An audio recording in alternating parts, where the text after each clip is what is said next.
In crisis committees, every delegate will be a character. This is different from a General Assembly or a specialized committee where you represent nations. Your characters will have their own personal goals and powers. These powers are often referred to as portfolio powers. An example of a character in their portfolio powers is the United States Secretary of Defense during the Syrian Civil War. You would have your powers to command and coordinate U.S. troops during the conflict. You can realize these powers through crisis notes or committee directives. During committee, you will face crisis drops throughout the session. Crisis committees happen in real time so that every action you take has a reaction from the outside world. The outside world is ran by a crisis director and the assistant crisis directors in a crisis room. In this room, they will be answering your individual crisis notes and formulating crisis drops. A crisis drop is when the crisis staff decide to update the committee on what's going on in the outside world.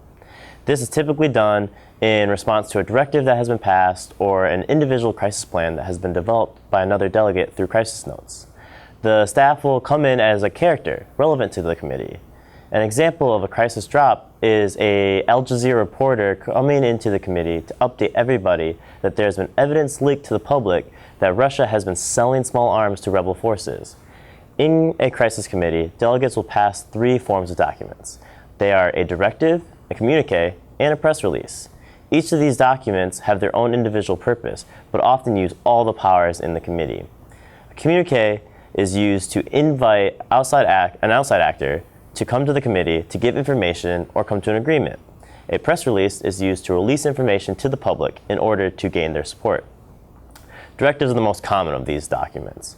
Directives are used to take direct action. An example of this is sending a force of U.S. Marines to conduct raids on Russian caravans and then confiscating those weapons being transported. When writing a directive, you have to think about what this document does and how will the crisis staff respond to it. Often a poorly written directive can have negative consequences for the entire body. To this end, crisis directives should be detailed but brief, and one should make sure that they are quickly written in order to address the problem effectively. Often, if a directive takes too long, more negative consequences can be developed by the crisis staff. In crisis committees, notes are another form of action that a character can use. These actions will allow you to accomplish things in the outside world. They tend to be focused on accomplishing personal goals or acquiring more powers or resources under your control. They use crisis notes to try and address crisis problems. You can use crisis notes to try and address crisis problems. They are often not as effective as writing a committee directive and passing it, but you are allowed to try to solve an issue by using crisis notes. You want your crisis notes to be secret and creative. It is very important for your crisis notes to be detailed and creative in order for crisis directors to let those actions become successful.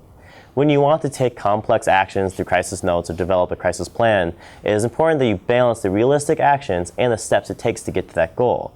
An example of a crisis note is that you want to start bribing officers in the U.S. Marines to smuggle weapons you confiscated from the Russian caravans and then transport those weapons back to your own personal facilities to be resold on the black market for profit.